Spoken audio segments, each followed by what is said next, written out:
ಪ್ರೀತಿಯ ವಿದ್ಯಾರ್ಥಿಗಳೇ, ನಾವು ಈಗಾಗಲೇ ತಿಳಿಸಿದ ಹಾಗೆ ಒಂದು ಬೆಂಗಳೂರು ಉತ್ತರ ವಿಶ್ವವಿದ್ಯಾಲಯಕ್ಕೆ ಬೆಂಗಳೂರು ನಾರ್ತ್ ಯೂನಿವರ್ಸಿಟಿಗೆ ಅನುಗುಣವಾಗಿ ಈ ಒಂದು 6ನೇ ಸೆಮಿಸ್ಟರ್ಗೆ ಈ ಒಂದು ಆಪ್ಷನಲ್ ಪೇಪರ್ ಆಗಿರ್ತಕ್ಕಂಥ ಕರ್ನಾಟಕ ಆರ್ಥಿಕತೆ ಇರ್ತದೆ. ಈ ಕರ್ನಾಟಕ ಆರ್ಥಿಕತೆಯಲ್ಲಿ ಮೊದಲನೇ ಒಂದು ಏನು ಅಧ್ಯಾಯ ಇಂಟ್ರೊಡಕ್ಷನ್ ಟು ಕರ್ನಾಟಕ ಎಕಾನಮಿ, ಕರ್ನಾಟಕದ ಆರ್ಥಿಕತೆಗೆ ಪ್ರವೇಶನ ಅಂತಕ್ಕಂಥದ್ದು ಈ ಒಂದು ಏನು ನಮ್ಮ ಒಂದು ಎರಡನೇ ಆಪ್ಷನಲ್ ಪೇಪರ್ ಆಗಿರ್ತಕ್ಕಂಥ ಏನು ಅರ್ಥಶಾಸ್ತ್ರದಲ್ಲಿ ಆಗಿರ್ತದೆ. ಇದರಲ್ಲಿ ಫಸ್ಟ್ ಅಧ್ಯಾಯ ಇದು ಇಂಟ್ರೊಡಕ್ಷನ್ ಟು ಕರ್ನಾಟಕ ಎಕಾನಮಿ ಅಂತಕ್ಕಂಥದ್ದು ಫಸ್ಟ್ ಚಾಪ್ಟರ್. ಈ ಚಾಪ್ಟರ್ ಅಲ್ಲಿ 6ನೇ ಸೆಷನ್ ಆಗಿರ್ತಕ್ಕಂಥ ಏನು ಕರ್ನಾಟಕದಲ್ಲಿ ಜನಸಂಖ್ಯೆಯ ತೀವ್ರಗತಿಯ ಹೆಚ್ಚಳಕ್ಕೆ ಕಾರಣಗಳು ಮತ್ತು ಪರಿಣಾಮಗಳ ಬಗ್ಗೆ ಇವತ್ತಿನ ಒಂದು ಸೆಷನ್ ಅಲ್ಲಿ ನಾವು ಚರ್ಚಿಸೋಣ. ಈ ಒಂದು ವಿಷಯಕ್ಕೆ ಸಂಬಂಧಿಸಿದಂತೆ ನಮ್ಮ ಏನು ಕಾಲೇಜಿನ ವತಿಯಿಂದ ನನ್ನ ಹೆಸರು ಜಿಯಾವುಲ್ಲಾ ಅಂತ, ಮತ್ತೆ ಏನು ಈ ಕಾಂಟೆಂಟ್ ಡೆವಲಪರ್ ಆಗಿ ನಮ್ಮ ಕಾಲೇಜಿನ ಡಾಕ್ಟರ್ KN ಶ್ರೀನಿವಾಸ ಅವರಾಗಿರ್ತಾರೆ. ನಾನು ಅಸಿಸ್ಟೆಂಟ್ ಈ ಕಂಟೆಂಟ್ ಡೆವಲಪರ್ ಆಗಿ ನಾನು ಕಾರ್ಯನಿರ್ವಹಿಸ್ತಾ ಇದ್ದೀನಿ. ಈ ಒಂದು 6ನೇ ಸೆಷನ್ ಅಲ್ಲಿ ನಾವು ಇವತ್ತಿನ ಕರ್ನಾಟಕದಲ್ಲಿ ಜನಸಂಖ್ಯೆ ತೀವ್ರಗತಿಯಲ್ಲಿ ಹೆಚ್ಚಳಕ್ಕೆ ಕಾರಣಗಳು ಮತ್ತು ಅದರ ಪರಿಣಾಮಗಳ ಬಗ್ಗೆ ಸವಿಸ್ತಾರವಾಗಿ ನಾವು ತಿಳಿದುಕೊಳ್ಳೋಣ. ಇಲ್ಲಿ ಕರ್ನಾಟಕದಲ್ಲಿ ಜನಸಂಖ್ಯೆ ತೀವ್ರಗತಿಯಲ್ಲಿ ಹೆಚ್ಚಾಗ್ತಾ ಇದೆ. The population in Karnataka has been increasing rapidly year by year. The following are the main reasons for the increase of population in Karnataka. ಕರ್ನಾಟಕದ ರಾಜ್ಯದಲ್ಲಿ ಜನಸಂಖ್ಯೆ ಅಂತಕ್ಕಂಥದ್ದು ವರ್ಷದಿಂದ ವರ್ಷಕ್ಕೆ ತೀವ್ರಗತಿಯಲ್ಲಿ ಹೆಚ್ಚಾಗುತ್ತಲಿದೆ. ಜನಸಂಖ್ಯೆಯ ತೀವ್ರಗತಿಯ ಹೆಚ್ಚಳಕ್ಕೆ ಹಲವಾರು ಪ್ರಮುಖ ಕಾರಣಗಳನ್ನು ನಾವು ನೋಡಬಹುದಾಗಿದೆ. ಜನಸಂಖ್ಯೆ ತೀವ್ರಗತಿಯ ಹೆಚ್ಚಳಕ್ಕೆ ಕಾರಣವಾಗಿರ್ತಕ್ಕಂಥ ಹಲವಾರು ಒಂದು ಅಂಶಗಳನ್ನು ನಾವು ಒಂದೊಂದಾಗಿ ನಾವು ಚರ್ಚಿಸ್ತಾ ಹೋಗ್ಬೋದಾಗಿದೆ. ಇಲ್ಲಿ ನಮ್ಮ ಒಂದು ಏನು ರಾಜ್ಯದಲ್ಲಿ ಮೊದಲನೇದಾಗಿ ನಾವು ಗಮನಿಸಿದಾದ್ರೆ ತೀವ್ರಗತಿಯ ಜನಸಂಖ್ಯಾ ಹೆಚ್ಚಳಕ್ಕೆ ಪ್ರಮುಖವಾಗಿರ್ತಕ್ಕಂಥ ಒಂದು ಕಾರಣವನ್ನು ನಾವು ನೋಡೋದಾದ್ರೆ ಮೊದಲನೇದಾಗಿ ಬಡತನ ಅಂತಕ್ಕಂಥದ್ದು ಜನಸಂಖ್ಯೆಯ ತೀವ್ರಗತಿಯ ಹೆಚ್ಚಳಕ್ಕೆ ಒಂದು ಪ್ರಮುಖ ಕಾರಣವಾಗಿದೆ. ಯಾಕೆಂತಂದ್ರೆ ನಮ್ಮ ರಾಜ್ಯದಲ್ಲಿ ಬಡತನ ಅಂತಕ್ಕಂಥದ್ದು ಹೆಚ್ಚಾಗಿದೆ. ನಿಮಗೆ ಗೊತ್ತೇ ಇದೆ, ನಮ್ಮ ಒಂದು ರಾಜ್ಯದಲ್ಲಿ 93-94ರಲ್ಲಿ ಸುಮಾರು 33% ಬಡತನ ರೇಖೆಗಿಂತ ಕೆಳಗಡೆ ಇದ್ರು. 2011ರಲ್ಲಿ ಅದು ಸುಮಾರು ಏನು 21 ಪಾಯಿಂಟ್ ಸಮಥಿಂಗ್ಗೆ ಕಡಿಮೆ ಆಗಿದೆ. ಆದರೂ ಸಹ ಬಡವರ ಸಂಖ್ಯೆ ಅಂತಕ್ಕಂಥದ್ದು ನಮ್ಮ ರಾಜ್ಯದಲ್ಲಿ ಹೆಚ್ಚಾಗಿದೆ. ಏನು ಬಡವರು ಹೆಚ್ಚಾಗಿರ್ತಕ್ಕಂಥ ಒಂದು ನಮ್ಮ ರಾಜ್ಯದಲ್ಲಿ ಇದು ಬಡ ಜನರು ಮಕ್ಕಳು ಹೆಚ್ಚಾದರೆ ನಮ್ಮ ಒಂದು ಏನು ಕುಟುಂಬಕ್ಕೆ ಆಶ್ರಯ ಆಗ್ತಾರೆ ಎಂತಕ್ಕಂಥ ಒಂದು ಉದ್ದೇಶದಿಂದ ಬಡ ಜನರು ಹೆಚ್ಚಿನ ಒಂದು ಏನು ಮಕ್ಕಳನ್ನು ಪಡೆಯೋದಕ್ಕಾಗಿ ಇಷ್ಟವಾಗ್ತಾರೆ. ಯಾಕೆಂತಂದ್ರೆ ಅವರು ಹೆಚ್ಚು ಮಕ್ಕಳನ್ನು ಪಡೆಯೋದ್ರಿಂದ ಆ ಮಕ್ಕಳ ದುಡಿಮೆಯ ಗಳಿಕೆಯಿಂದ ತಮ್ಮ ಕುಟುಂಬಕ್ಕೆ ನೆರವಾಗುತ್ತಾರೆ ಎಂಬ ಒಂದು ಉದ್ದೇಶದಿಂದ ಅವರು ಏನ್ ಮಾಡ್ತಾರಂತಂದ್ರೆ ಹೆಚ್ಚು ಮಕ್ಕಳನ್ನು ಪಡ್ಕೊಳ್ಳೋದಕ್ಕೆ ಅವರು ಮುಂದಾಗ್ತಾರೆ. ಈ ರೀತಿ ಬಡತನ ಅಂತಕ್ಕಂಥದ್ದು ಏನು ಜನಸಂಖ್ಯೆ ಹೆಚ್ಚಳಕ್ಕೆ ಪ್ರತ್ಯಕ್ಷ ಮತ್ತು ಪರೋಕ್ಷವಾಗಿ ಒಂದು ರೀತಿಯಲ್ಲಿ ನೆರವಾಗ್ತಕ್ಕಂಥ ಒಂದು ಪ್ರಮುಖ ಅಂಶವಾಗಿರುತ್ತೆ. ಯಾಕಂದ್ರೆ ಬಡವರು ಹೆಚ್ಚಿನ ಒಂದು ಮಕ್ಕಳನ್ನು ಪಡ್ಕೊಂಡ್ರೆ ಅವರು ಸಹ ಮಕ್ಕಳು ದುಡಿಯೋದರ ಮೂಲಕ ನಮ್ಮ ಕುಟುಂಬಕ್ಕೆ ಆಶ್ರಯ ಆಗ್ತಾರೆ. ಈ ರೀತಿಯಲ್ಲಿ ನಾವು ಆರ್ಥಿಕವಾಗಿ ಸದೃಢರಾಗಬಹುದು ಅಂತಕ್ಕಂಥದ್ದು ಅವರ ಭಾವನೆ ಆಗಿರ್ತದೆ. ಈ ರೀತಿಯಲ್ಲಿ ಅವರು ಹೆಚ್ಚು ಮಕ್ಕಳನ್ನು ಪಡೆಯೋದಕ್ಕೆ ಇಷ್ಟಪಡೋದ್ರಿಂದ ಬಡ ಜನರು ಇಲ್ಲಿ ಹೆಚ್ಚು ಒಂದು ಜನಸಂಖ್ಯೆ ಹೆಚ್ಚಳಕ್ಕೆ ಒಂದು ಪ್ರಮುಖ ಕಾರಣವಾಗಿದೆ ಬಡತನ ಅಂತಕ್ಕಂಥದ್ರಲ್ಲಿ ಯಾವುದೇ ಸಂದೇಹ ಇಲ್ಲ. ಮತ್ತೆ ಎರಡನೇದಾಗಿ ಅಧಿಕ ಜನನ ದರ, high birth rate. It is also one of the main reason to increase in the population. ಅಂದ್ರೆ ಅಧಿಕ ಜನನ ದರವೂ ಸಹ ಒಂದು ಪ್ರಮುಖ ಕಾರಣವಾಗಿದೆ ಜನಸಂಖ್ಯೆಯ ಹೆಚ್ಚಳಕ್ಕೆ. ಯಾಕಂತಂದ್ರೆ ಪ್ರತಿ ವರ್ಷ ಪ್ರತಿ 1,000ಕ್ಕೆ ನಮ್ಮ ಒಂದು ಜನಸಂಖ್ಯೆ ಅಂತಕ್ಕಂಥದ್ದು ಬೆಳವಣಿಗೆ ದರ ಸುಮಾರು ಹೆಚ್ಚಾಗ್ತಾನೆ ಇದೆ. ಯಾಕಂತಂದ್ರೆ 2000 ನಾವು ಈಗಾಗಲೇ ತಿಳ್ಕೊಂಡ ಹಾಗೆ 2001ರಲ್ಲಿ 2.6ರಷ್ಟಿತ್ತು ಬೆಳವಣಿಗೆ ದರ, ವಾರ್ಷಿಕ ಬೆಳವಣಿಗೆ ದರ 2.6ರಷ್ಟಿತ್ತು. ಅದು 2001ರಲ್ಲಿ ಏನು ಬೆಳವಣಿಗೆ ದರ, ಜನನ ದರ ಅಂತಕ್ಕಂಥದ್ದು ಏನು 2.2ಕ್ಕೆ ಇಳಿಯಿತು. ಆದರೂ ಸಹ ಜನಸಂಖ್ಯಾ ಬೆಳವಣಿಗೆ ದರ ಅಂತಕ್ಕಂಥದ್ದು ಏನು ಹೆಚ್ಚಾಗ್ತಾ ಇರೋದ್ರಿಂದ ಹಲವಾರು ರೀತಿಯ ಒಂದು ಏನು ಸೌಲಭ್ಯಗಳು ದೊರೀತಾ ಇರೋದ್ರಿಂದ ಈ ಒಂದು ಹುಟ್ಟಿದ ಮಕ್ಕಳು ಏನು ಸಾಯ್ತಕ್ಕಂಥ ಪ್ರಮಾಣವನ್ನು ಕಡಿಮೆ ಮಾಡುವುದರ ಮೂಲಕ ಜನಸಂಖ್ಯೆ ಹೆಚ್ಚಾಗ್ತಕ್ಕಂಥ ಒಂದು ನಿಟ್ಟಿನಲ್ಲಿ ಅಧಿಕ ಜನನ ದರ ಅಂತಕ್ಕಂಥದ್ದು ಒಂದು ಪ್ರಮುಖ ಪಾತ್ರ ವಹಿಸ್ತಾ ಇದೆ. ಯಾಕೆಂತಂದ್ರೆ ಹೆಚ್ಚಿನ ಒಂದು ಜನನ ದರ ಇರುವುದರಿಂದ ಇದು ಜನಸಂಖ್ಯೆ ಹೆಚ್ಚಳಕ್ಕೆ ಒಂದು ಪ್ರಮುಖ ಕೊಡುಗೆ ನೀಡುವುದರಲ್ಲಿ ಪ್ರಮುಖ ಪಾತ್ರ ವಹಿಸ್ತಾ ಇದೆ. ಮತ್ತೆ ಮೂರನೇದಾಗಿ ಜನಸಂಖ್ಯೆ ಹೆಚ್ಚಳಕ್ಕೆ ಪ್ರಮುಖವಾಗಿರ್ತಕ್ಕಂಥ ಮತ್ತೊಂದು ಪ್ರಮುಖ ಅಂಶ ಏನು, ಈ ಒಂದು ಮರಣ ದರ ಅಂತಕ್ಕಂಥದ್ದು ಕಡಿಮೆ ಆಗ್ತಾ ಇರ್ತಕ್ಕಂಥದ್ದು. ನಮ್ಮ ರಾಜ್ಯದಲ್ಲಿ ಹಲವಾರು ರೀತಿಯ ಒಂದು ವೈದ್ಯಕೀಯ ಸೌಲಭ್ಯಗಳು ಏನು ಹೆಚ್ಚಿನ ಪ್ರಮಾಣದಲ್ಲಿ ದೊರೀತಾ ಇರತಕ್ಕಂಥ ನಿಟ್ಟಿನಲ್ಲಿ ಮರಣ ಪ್ರಮಾಣ ಅಂತಕ್ಕಂಥದ್ದು ಕಡಿಮೆ ಆಗ್ತಾ ಇದೆ. ಆದರೆ ಶಿಶು ಮರಣ ಪ್ರಮಾಣ ಅಂತಕ್ಕಂಥದ್ದು ಹೆಚ್ಚಾಗಿದೆ. ಯಾಕೆಂತಂದ್ರೆ ಈ ಒಂದು ಆಹಾರದ ಕೊರತೆ ಆಗಿರ್ಬೋದು, ಮತ್ತು ಅದೇ ರೀತಿಯಾಗಿ ಪೌಷ್ಟಿಕಾಂಶದ ಒಂದು ಆಹಾರದ ಕೊರತೆ, ಈ ಒಂದು ವೈದ್ಯಕೀಯ ಸೌಲಭ್ಯಗಳು ಸರಿಯಾದ ಸಮಯಕ್ಕೆ ಸಿಗದೇ ಇರತಕ್ಕಂಥ ನಿಟ್ಟಿನಲ್ಲಿ ಶಿಶು ಮರಣ ಪ್ರಮಾಣ ಹೆಚ್ಚಾಗ್ತಾ ಇರೋದ್ರಿಂದ ನಮ್ಮ ಒಂದು ಜನರು ಹೆಚ್ಚಿನ ಒಂದು ಮಕ್ಕಳನ್ನು ಪಡೆಯೋದಕ್ಕೆ ಇಷ್ಟಪಡ್ತಾರೆ. ಯಾಕೆಂತಂದ್ರೆ ಅವರು ಹೆಚ್ಚಿನ ಮಕ್ಕಳನ್ನು ಪಡೆದಿದ್ರೆ ಸಾಯ್ತಕ್ಕಂಥ ಒಂದು ಅವಕಾಶ ಇರುವುದರಿಂದ ಕೆಲವರಾದ್ರೂ ಉಳಿಯಲಿ, ಕೆಲವರು ಸತ್ರು ಸಹ ಮತ್ತೆ ಕೆಲವರು ಉಳಿಯಲಿ ಅಂತಕ್ಕಂಥ ಉದ್ದೇಶದಿಂದ ಹೆಚ್ಚಿನ ಒಂದು ಮಕ್ಕಳನ್ನು ಹಿಡಿಯೋದಕ್ಕೆ ಅವರು ಇಷ್ಟಪಡ್ತಾರೆ. ಈ ರೀತಿ ಅಧಿಕ ಪ್ರಮಾಣದ ಶಿಶು ಮರಣ ಇರ್ತಕ್ಕಂಥದ್ದು ಒಂದು ಕಡೆ ಆದ್ರೆ, ಮತ್ತೊಂದು ಕಡೆ ಮರಣ ಪ್ರಮಾಣ ಅಂತಕ್ಕಂಥದ್ದು ಕಡಿಮೆ ಆಗ್ತಾ ಇದೆ. ಈ ರೀತಿ ಅಧಿಕ ಪ್ರಮಾಣದ ಶಿಶು ಮರಣಗಳು ಸಹ ನಮ್ಮ ಒಂದು ರಾಜ್ಯದಲ್ಲಿ ಏನು ಜನಸಂಖ್ಯೆ ಹೆಚ್ಚಳಕ್ಕೆ ಒಂದು ಪ್ರಮುಖ ಕೊಡುಗೆ ಆಗಿದೆ. ಯಾಕಂದ್ರೆ ಹೆಚ್ಚಿನ ಮಕ್ಕಳು ಸಾಯ್ತಾ ಇದ್ದಾರೆ ಅಂತಕ್ಕಂಥ ನಿಟ್ಟಿನಲ್ಲಿ ಹೆಚ್ಚು ಮಕ್ಕಳನ್ನು ಪಡ್ಕೊಂಡ್ರೆ ಕೆಲವರಾದ್ರೂ ಉಳಿಲಿ ಅಂತಕ್ಕಂಥ ಉದ್ದೇಶದಿಂದ ಹೆಚ್ಚಿನ ಮಕ್ಕಳನ್ನು ಪಡೆಯೋದಕ್ಕೆ ಇಷ್ಟಪಡ್ತಾರೆ. ಇದು ಒಂದು ರೀತಿಯಲ್ಲಿ ನಮ್ಮ ಜನಸಂಖ್ಯೆ ಹೆಚ್ಚಳಕ್ಕೆ ಒಂದು ಪ್ರಮುಖ ಕಾರಣವಾಗಿರ್ತದೆ ಅಂತ ಹೇಳ್ಬೋದು. ಮತ್ತೆ ನಾಲ್ಕನೇದಾಗಿ ಅತಿ ಪ್ರಮುಖವಾಗಿರ್ತಕ್ಕಂಥದ್ದು ಧಾರ್ಮಿಕ ನಂಬಿಕೆ ಮತ್ತು ಮೌಢ್ಯಗಳು.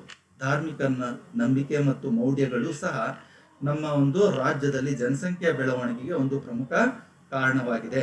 ಯಾಕೆಂತಂದ್ರೆ ನಮ್ಮ ಒಂದು ಧಾರ್ಮಿಕ ನಂಬಿಕೆಗಳು ಮತ್ತು ಮೂಢನಂಬಿಕೆಗಳೇನಿದೆ ಅದಕ್ಕೆ ಅನುಗುಣವಾಗಿ ನಮ್ಮ ಒಂದು ಜನರು ಆರ್ತಿಗೊಬ್ಬ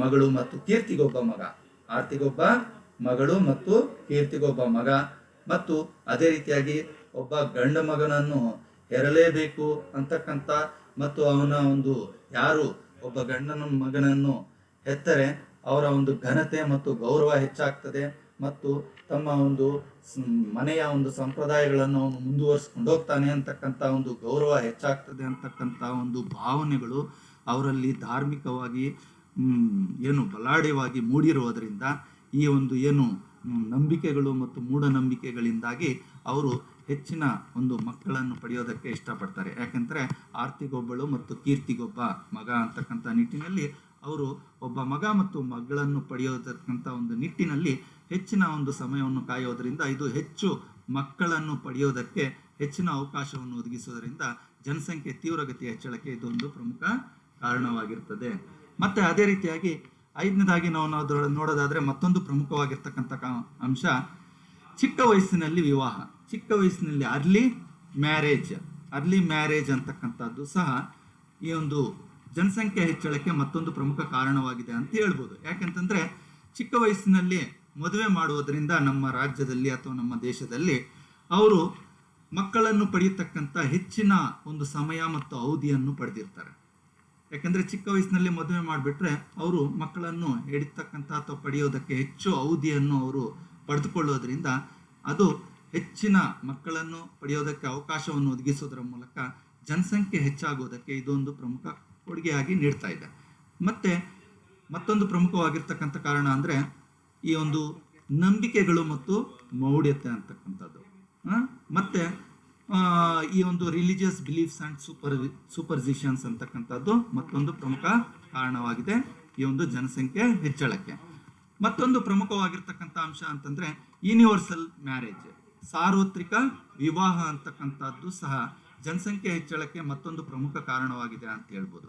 ಯಾಕೆಂತಂದರೆ ನಮ್ಮ ಒಂದು ರಾಜ್ಯ ಮತ್ತು ದೇಶದಲ್ಲಿಯೂ ಸಹ ಈ ಒಂದು ಪ್ರತಿಯೊಬ್ಬರು ಮದುವೆ ಆಗ್ತಕ್ಕಂಥದ್ದು ಅನಿವಾರ್ಯವಾಗಿದೆ. ಯಾಕೆಂತಂದರೆ ಅವರ ಒಂದು ನಂಬಿಕೆ ಮತ್ತು ಮೂಢನಂಬಿಕೆಗಳಿಗೆ ಅನುಗುಣವಾಗಿ ನಮ್ಮ ಒಂದು ರಾಜ್ಯದಲ್ಲಿ ಸಾರ್ವತ್ರಿಕವಾಗಿ ಪ್ರತಿಯೊಬ್ಬರು ವಿವಾಹವಾಗಲೇಬೇಕು ಮತ್ತು ಪ್ರತಿಯೊಬ್ಬರಿಗೂ ಒಂದು ಮಗುವಾದರೂ ಆಗಲೇಬೇಕಂತಕ್ಕಂಥ ಒಂದು ನಂಬಿಕೆ ಇರೋದರಿಂದ ಇದು ಜನಸಂಖ್ಯೆಯ ಒಂದು ಹೆಚ್ಚಳಕ್ಕೆ ಒಂದು ಪ್ರಮುಖ ಕಾರಣವಾಗಿದೆ ಅಂತ ಹೇಳ್ಬೋದು ಸಾರ್ವತ್ರಿಕ ವಿವಾಹ.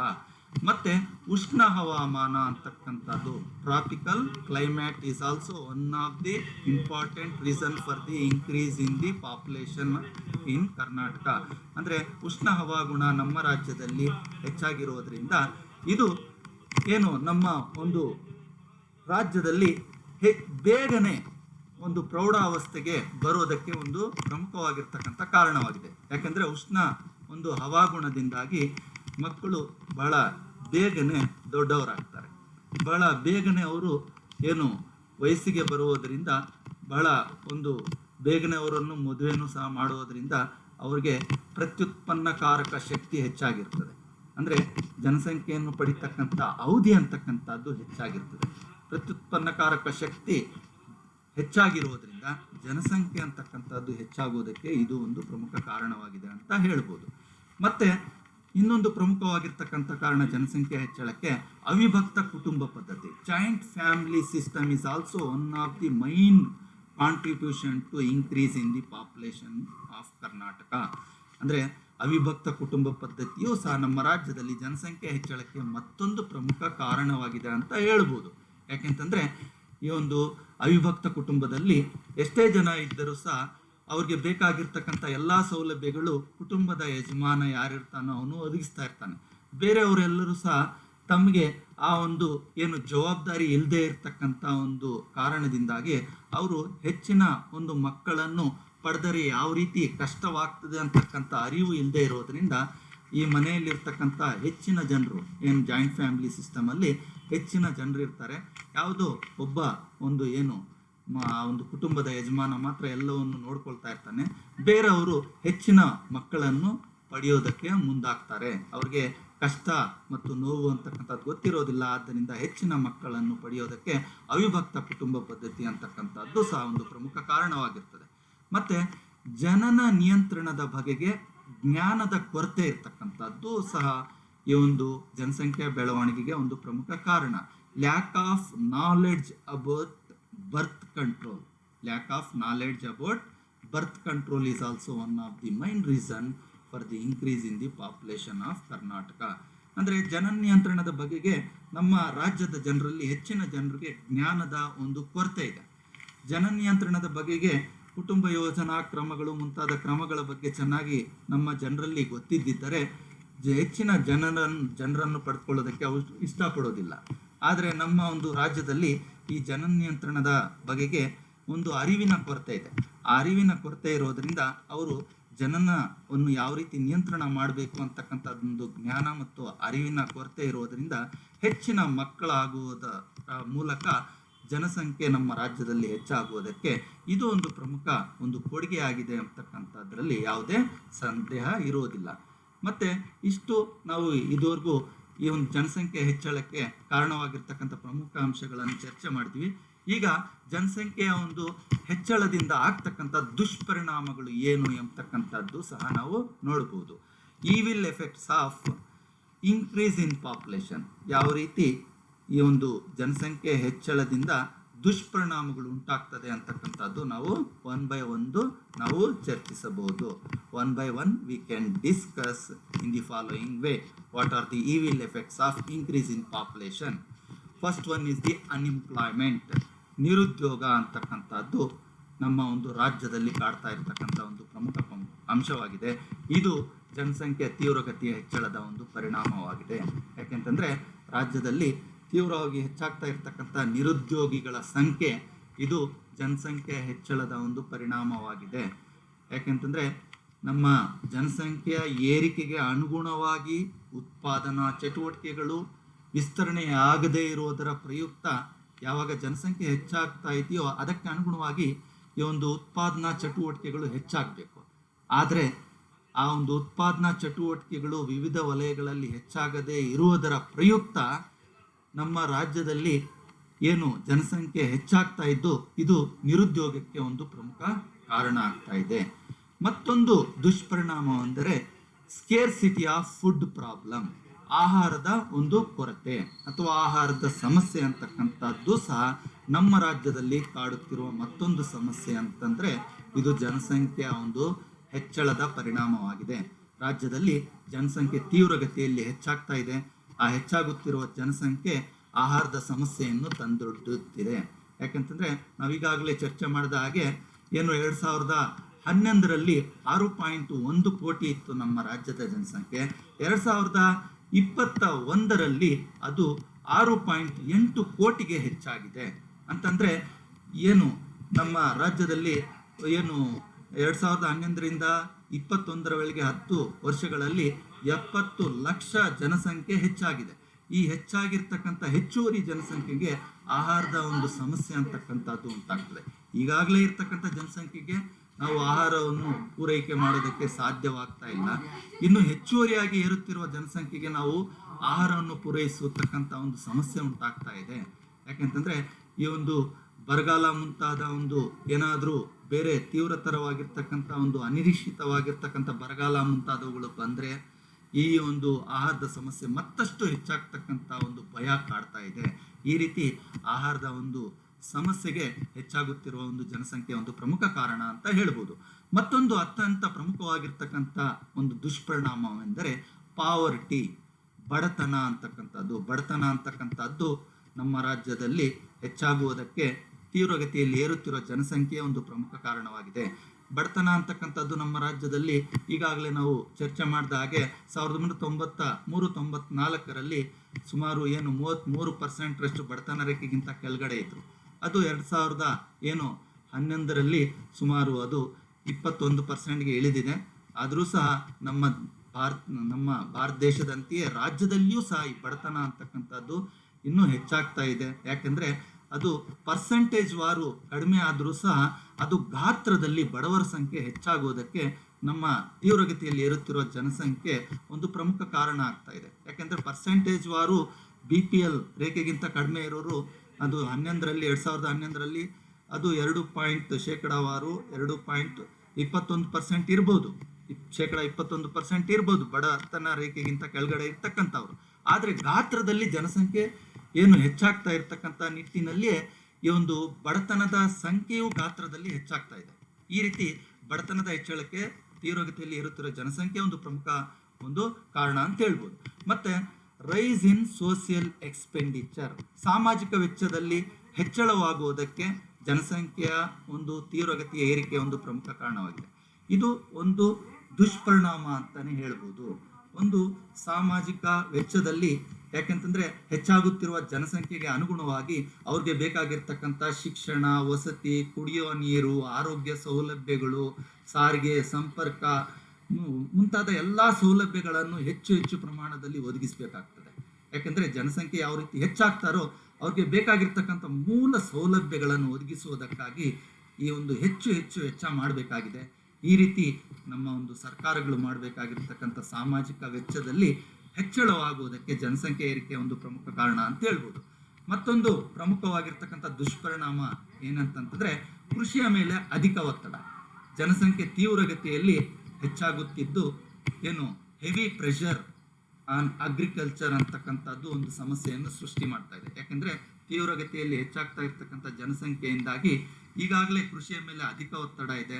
ನಮ್ಮ ಗ್ರಾಮೀಣ ಪ್ರದೇಶದಲ್ಲಿ ಜನಸಂಖ್ಯೆ ಹೆಚ್ಚಾಗ್ತಾ ಇದ್ದು ಅದಕ್ಕೆ ಅನುಗುಣವಾಗಿ ರಾಜ್ಯದಲ್ಲಿ ಏನು ತೀವ್ರಗತಿಯಲ್ಲಿ ಹೆಚ್ಚಾಗ್ತಿರೋ ಜನಸಂಖ್ಯೆ ಮತ್ತಷ್ಟು ಕೃಷಿಯ ಮೇಲೆ ಅಧಿಕ ಒತ್ತಡವನ್ನು ಹೇರುವುದರ ಮೂಲಕ ಕೃಷಿ ಉತ್ಪಾದಕತೆ ಅಂತಕ್ಕಂಥದ್ದು, ಪ್ರತಿ ಕಾರ್ಮಿಕನ ಕೃಷಿ ಉತ್ಪಾದಕತೆ ಕಡಿಮೆ ಆಗುವುದಕ್ಕೆ ಇದು ಒಂದು ಪ್ರಮುಖ ಕಾರಣವಾಗುವುದರ ಮೂಲಕ ಕೃಷಿ ಉತ್ಪಾದನೆಯು ಸಹ ಕಡಿಮೆ ಆಗುವುದಕ್ಕೆ ಜನಸಂಖ್ಯೆಯ ಏರಿಕೆ ಒಂದು ಪ್ರಮುಖ ಕಾರಣ ಅಂತ ಹೇಳ್ಬೋದು. ಈ ರೀತಿ ಕೃಷಿಯ ಮೇಲೆ ಅಧಿಕ ಒತ್ತಡ ಹೆಚ್ಚಾಗುವುದಕ್ಕೆ ಜನಸಂಖ್ಯೆ ಒಂದು ಕಾರಣವಾಗಿದೆ ಅಂತ ಹೇಳ್ಬೋದು.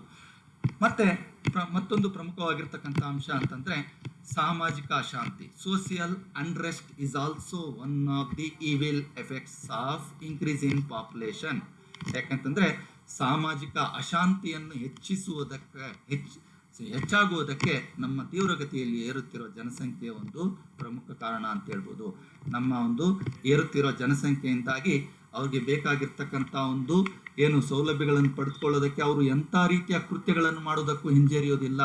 ಕೊಲೆ, ದರೋಡೆ ಮತ್ತು ಇತರ ರೀತಿಯ ಒಂದು ಏನು ಅಶಾಂತಿಯನ್ನು ಸಾಮಾಜಿಕವಾಗಿ ಅಥವಾ ಸಮಾಜಕ್ಕೆ ಅಶಾಂತಿಯನ್ನು ಉಂಟು ಮಾಡ್ತಕ್ಕಂಥ ಚಟುವಟಿಕೆಗಳಲ್ಲಿ ತೊಡಕೊಳ್ತಕ್ಕಂಥದ್ದು ಹೆಚ್ಚಾಗಿರ್ತದೆ. ಯಾಕೆಂತಂದರೆ ಅವ್ರಿಗೆ ಬೇಕಾಗಿರ್ತಕ್ಕಂಥ ಒಂದು ತಿನ್ನೋದಕ್ಕೆ ಸಿಗದಿದ್ದಂಥ ಸಂದರ್ಭದಲ್ಲಿ ಹೆಚ್ಚುವರಿ ಜನಸಂಖ್ಯೆ ಅಂತಕ್ಕಂಥದ್ದು ಎಂಥ ಒಂದು ಕ್ರೂರ ಚಟುವಟಿಕೆಗಳಿಗೂ ಸಹ ಅವರು ಹಿಂಜರಿಯೋದಿಲ್ಲ. ಯಾಕಂತಂದರೆ ಈಗಾಗಲೇ ಜನಸಂಖ್ಯೆ ಹೆಚ್ಚಾಗಿರ್ತಕ್ಕಂಥ ನಾವು ನಗರ ಪ್ರದೇಶಗಳಲ್ಲಿ ಗಮನಿಸ್ತಾ ಇದ್ದೀವಿ. ನಗರ ಪ್ರದೇಶಗಳಲ್ಲಿ ಹೆಚ್ಚಾಗಿರ್ತಕ್ಕಂಥ ಒಂದು ಜನಸಂಖ್ಯೆ ಅಂತಕ್ಕಂಥದ್ದು ಹೆಚ್ಚಿನದಾಗಿ ಈ ಕೊಲೆ, ದರೋಡೆ, ಅತ್ಯಾಚಾರ ಮುಂತಾದ ಚಟುವಟಿಕೆಗಳಲ್ಲಿ ತೊಡಗೋದ್ರ ಮೂಲಕ ಸಾಮಾಜಿಕವಾಗಿ ಅಶಾಂತಿಯನ್ನು ಉಂಟು ಮಾಡ್ತಕ್ಕಂಥ ಚಟುವಟಿಕೆಗಳಲ್ಲಿ ತೊಡಗ್ತಾರೆ. ಮತ್ತೆ ಇನ್ನೊಂದು ಪ್ರಮುಖವಾಗಿರ್ತಕ್ಕಂಥ ದುಷ್ಪರಿಣಾಮವೆಂದರೆ ಉಳಿತಾಯ ಮತ್ತು ಹೂಡಿಕೆಗೆ ನಿರ್ಬಂಧ, restriction on savings and investment ಅಂತಕ್ಕಂಥದ್ದು.